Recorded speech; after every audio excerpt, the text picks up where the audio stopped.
I'm a third grade teacher. I'm responsible for the youth of America. Yeah. Yeah, it sounds like a gimmick for like a teacher for wrestling, but it isn't. This is a line I'm paraphrasing from the movie that we're going to review today. We are talking a 2015 movie. It's not a cult classic. It's not a classic. I don't know how you feel about it, but we'll talk about that later. The Night Before. All right, came out in 2015, a running time of an hour and 41 minutes. This was directed by Jonathan Levine, but it has a really good cast. You have Julian Bell, you have Seth Rogen, you have Joseph Gordon-Levitt. Levitt, if I'm saying his name correctly. I know him more for doing like Broadway musical stuff, but he's also a multi-talented actor and he does everything. He looks like he doesn't age. You also have in here Mindy from The Office. You have Anthony Mackie that's in it, Helen Yorkie, Lizzie Kaplan. You have a really good cast. Tracy Morgan is in this as well. There's a person who I believe is canceled who's on this. I'm not going to say that person's name. But yeah, Michael Shannon that's on here who's done some very Miss Side, like I came in like a rat. She's in this as well. Lorraine Toussaint, if I'm saying her name correctly. Again, all I'm trying to say is the cast on this Christmas movie that just does its own thing is stacked. I'm gonna go ahead. Oh, and the one I really like was she played Rebecca Grinch, Alana Glazer, if I'm saying her name right. But anywho, the story for this movie um is like Beauty and the Beast, not like Beauty and the Beast, but a tale as old as time. Um, Basically, it's two stories that kind of change. So Joseph's character, he's the main character. His parents tragically die. I'm not spoiling anything. There's no spoilers here. That is a part of the story. They do not show that happening because it is not that important. The whole idea is the parents pass away. When the parents pass away, it happens during Christmas. And these three friends, Seth's character, Joseph's character, and Anthony Mackie's character, they all come together to support their friend Joseph to say, hey, listen, we're going to do what we want to do for Christmas because I think they had just graduated high school or something like that. And so you're watching this montage of what they do during Christmas, go to a Chinese restaurant, pee in the snow, fireworks, a list goes on to some wild stuff. And they find out there's this party, and this party is called the Nutcracker, and only the 1% go there. And the only way you can be invited is if you figure something out or you know somebody. And I'm not going to spoil that part, but that's kind of what you get that goes into that. And it becomes something much different when they need to buy the devil's lettuce. I don't know what I can say on this thing. I'm still new. I don't know what I can say, but they need to buy that when they make that purchase. There's an individual that's played by Michael Shannon, and he basically becomes this bigger than life thing, and that's when the movie switches. And what I mean switches, it takes a spin on the classic Scrooge movie where it's like, hey, I don't like Christmas, rah, rah, rah, rah.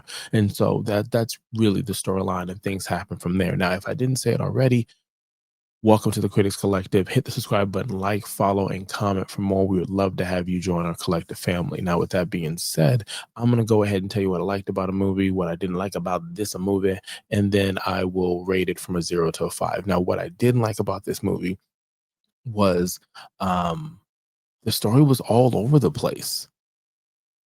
And it was a bit much. Now, even though I'm going to say that, I'm going to say the things I do like about the movie because I put a different lens on. Listen, some people don't like Valentine's Day. Some people don't do New Year's resolutions, and we're cool with that, right? Amongst other holidays. Some people don't like Christmas. Some people take Christmas in a different way. And that's what my thought process was when I pressed play on this son of a bitch. All right. So with that being said, it didn't make the flow of the story and the wild shit that was going on distracting. I took this as Bridesmaids, Hangover. It's not National Lampoon. It's not Family Vacation. It's not Chase. It's not that kind of humor. It's a different humor, but I would say it's probably closer to Bridesmaids. And like I said, Hangover, if that's your jam. Just with this setting. With that being said, I I like the no give a humor of it. You have a dude who's wearing Seth is wearing a Jewish t-shirt, right? And there are multiple times where he purposely or they purposely, the writers, whatever, they do things that is just dark comedy for like Christianity, religion type stuff. Like, I'm not going to spoil anything, but you're going to see stuff and like, I know he's not, and they're doing that on purpose. And that's the whole thing about it. Um, there are a lot of there's drugs in this. There's nudity in this. Now, not enough nudity to get you in the mood like some of the steamy movies we've done in the past. You can check those out. It's just not enough where you might want to look at some of the links in the description to click on some stuff, if you know what I mean. But there is nudity in this. There is cussing. There is violence, and that's what this is. It's joke after joke. They're not really trying to change your life with this. They're just trying to have a good time. If you like Pineapple Express, you'll probably like this. That's just what this is. This is if you like Robot Chicken, you'll probably like this. It's this kind of humor. It's not classed up a little bit, a notch up like maybe the Family Guy or American Dad, but it's there. Now the cast was another thing. I really enjoyed the cast. I enjoyed seeing someone and saying, "Oh shit, that's this person." And just like I said, it felt like this could have been a show for maybe 8 episodes, and I wouldn't have been mad at it. I wouldn't have been mad at it. Now let's go ahead and rate this. Now we rate from a 0 to 5. Now I said really the only thing I didn't like about it was the storyline. It's a dark comedy. The storyline kind of switches not halfway through it, but I did like the cast. I did like the action as far as what they gave with the comedy. I love the fact that it was just crazy. It was drugs, it was sex, it was nudity, and there was times I had to say to myself, "Damn it, Ron, it's a fucking Christmas movie," and I'm like.